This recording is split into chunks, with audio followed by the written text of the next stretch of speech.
You learn not to show your pain because at some point in your life, it became unsafe to be seen, unsafe to be honest, unsafe to be soft.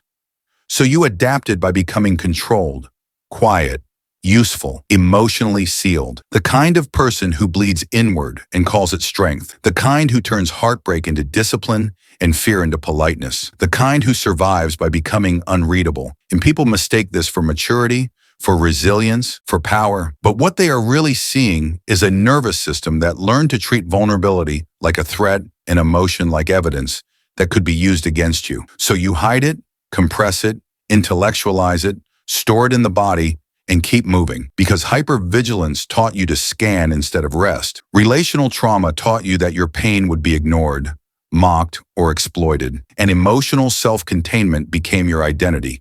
Not your choice, but your conditioning.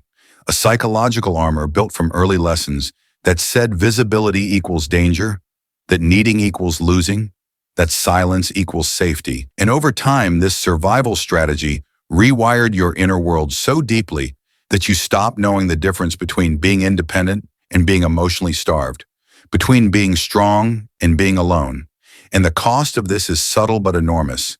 A quiet grief that never gets named, a loneliness that follows you even into relationships, a fatigue that sleep cannot fix, a sense that you are living beside yourself instead of inside yourself, surviving but never fully arriving, becoming the listener, the dependable one, the unbreakable one, the person who absorbs chaos while never being held, the one who says, "I'm fine," when something inside is collapsing, who wins arguments but loses intimacy, who tolerates exhaustion at work because asking for help feels more dangerous than burning out, who calls resentment, responsibility, and numbness peace, who minimizes their own suffering because it feels safer to doubt your pain than to risk someone else dismissing it. But these are not personality traits.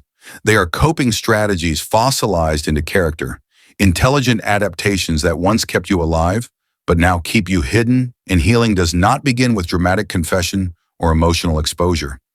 It begins with witnessing, with allowing yourself to admit that something hurt, that it mattered, that it shaped you, without translating it into productivity or strength, without apologizing for it.